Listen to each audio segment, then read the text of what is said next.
గత ప్రభుత్వంలో పొదలకూరు మండలంలోని జరిగిన అవినీతి అక్రమాలు వెలుగులోకి తీసుకొచ్చి వైసీపీ వాళ్ళు తిన్నదంతా కక్కిస్తామని మాజీ మంత్రి సర్వేపల్లి ఎమ్మెల్యే సోమిరెడ్డి చంద్రమోహన్ రెడ్డి అన్నారు. నెల్లూరు జిల్లా పొదలకూరు మండలం నావూరు గ్రామంలో మంగళవారం రాత్రి ఎన్టీఆర్ విగ్రహాన్ని ఆయన ఆవిష్కరించారు. అనంతరం సోమిరెడ్డి చంద్రమోహన్ రెడ్డి మాట్లాడుతూ పొదలకూరు మండల ప్రజలను అమాయకులను చేసి మాజీ మంత్రి కాకాని గోవర్ధన్ రెడ్డి అడ్డగోలుగా దోచుకున్నారని ఆరోపించారు. భూములు, ఉపాధి హామీ పథకంలో ఇష్టానుసారంగా దోచేశారని అన్నారు. వాటన్నింటినీ పైసాతో సహా వసూలు చేస్తామని అన్నారు. ఒకసారి జెడ్పీ చైర్మన్ గా, 2 సార్లు ఎమ్మెల్యేగా గెలిచి మండలాన్ని అభివృద్ధి చేయకుండా కొండలు గుట్టలు కరిగించేశారని అన్నారు. నేను జనం కోసం బతికితే కాకాని ధనం కోసం గడ్డి తింటారని అన్నారు.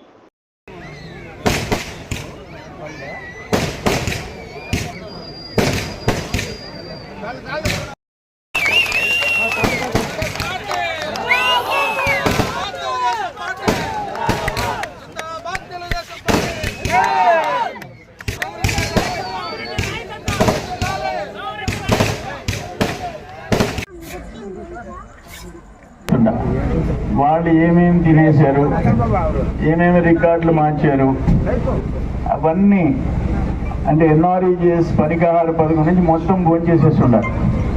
అవన్నీ బయటకు తీస్తాం, కక్కిస్తాం, వదిలిపెట్టాం. ఎవరైనా భూముల్లో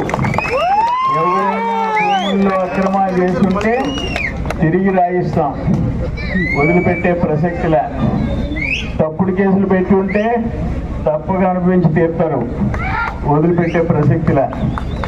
నాకు అర్థం కాదు ఏంటంటే పొదలకూరు మండలం అసలు ఎట్ట భరించారు ఇతన్ని. వాళ్ళన్న మంత్రి ఉన్నప్పుడు, అప్పుడు కాంగ్రెస్ టైంలో, ఆయన జిల్లా పరిషత్ చైర్మన్ ఉన్నప్పుడు, ఆయన ఎమ్మెల్యేగా ఉన్నప్పుడు నాకైతే ఆశ్చర్యం. నా ఉద్దేశంలో పొదలకూరు ప్రజలు అమాయకులు. లేకపోతే ఒక్క పని, ఒక కండలేరేయడం కాలువ, ఒక దక్షిణ కాలువ, ఒక హాస్పిటల్, ఒక మెగా వాటర్ ప్లాంట్, ఒక అన్న క్యాంటీన్, ఏదైనా ఒక మంచి పని ఒక్కటి చెప్పమను.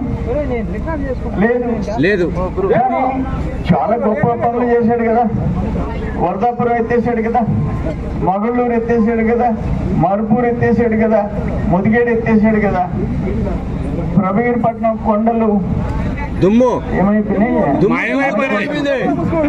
60,000 టవర్కి ఇస్తుంటే 4 కాళ్ళు పడి 20 సెంట్లు దెబ్బతింటుంటే, 20 సెంట్లు ఒక ఎకరా వాల్యూ పడిపోతుంటే 50,000 60,000 ఇచ్చేది పోరాడి ఆపేసి, ఎలక్షన్ ఆపేసేసి 6 లైన్లు కర్ణాటక, తమిళనాడు, మొత్తం ఒరిస్సా పోతుంటే ఆపేసిన తర్వాత ఆ పవర్ గ్రిడ్ కార్పొరేషన్ వాళ్ళు వచ్చారు. ఒకరోజు వచ్చారు, ఒప్పుకోలే. రెండో రోజు వచ్చారు, ఒప్పుకోలే. నీ కైలేస్తా, నీకు ఎవరికన్నా పొలాలు లేకుండా ఉండవు. నీ పొలంలో ఆ 4 చక్రాల టవర్ వేసి ఆ పైన హై టెన్షన్ లాగుతా, 50,000 ఇస్తా. అప్పుడు నువ్వు నీ ఫ్యామిలీ ఏమనుకుంటారు అప్పుడు తెలుస్తుంది. అంటే బేరం చేసి టవర్కి 3,50,000 చేయించా. వాళ్ళు చెప్పారు, రవి ఇచ్చినప్పుడు మీరు మాట్లాడిన మాటలు మేము మర్చిపోలేము. ఈరోజు మీ వల్ల 50,000 60,000 వచ్చే టవర్కి ఇండియా మొత్తం 3,50,000 ఫిక్స్ అయిందంటే అది మీ వల్ల ఫిక్స్ అయిందండి. జనం కోసం బతికాం. మన తోడేరు ధనం కోసం బతికాడు, డబ్బు కోసం బతికాడు, డబ్బుకి ఎడ్డి తినేదానికి బతికాడు తప్ప రైతులు, పేదోళ్ళు, జనం అంటే లెక్క లేకుండా ప్రవర్తించాడు. తన గ్యాంగ్ దోచుకున్నారు సర్వేపల్లి నియోజకవర్గాన్ని. అవన్నీ కూడా విచారణ చేయకుండా వదిలిపెట్టమని చెప్పి, ఏదేమైనా నేను గెలిచిన తర్వాత నా ఊరు ఆ దేవుడు కృష్ణుడు, రాముడు ఎదురుగా, దేవాలయం ఎదురుగా మా దేవుడు ఎన్టీ రామారావు గారు, ఆయన ఎదురుగా ఒక ఫస్ట్ పబ్లిక్ మీటింగ్ అడ్రస్ చేశానంటే నా ఊరు ఏం చెప్పేసి నేను మనవి చేస్తున్నా. నాకు వాళ్ళ ఎలక్షన్ అయిన తర్వాత, అయ్యా నువ్వు ఫస్ట్ మా ఊరు రావాలా, వాడు గ్రామాలు ఉన్నాయి, వైసీపీ వాళ్ళు వాళ్ళ పార్టీ కూడా చేసుకుంటారు, వాళ్ళ జోలికి పోం.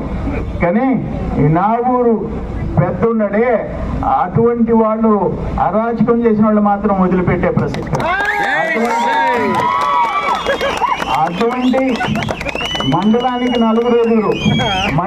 నలుగురు వాళ్ళకి మాత్రం చుక్కలు చూపిస్తాం, వదిలిపెట్టమని చెప్పేసి మీ అందరికీ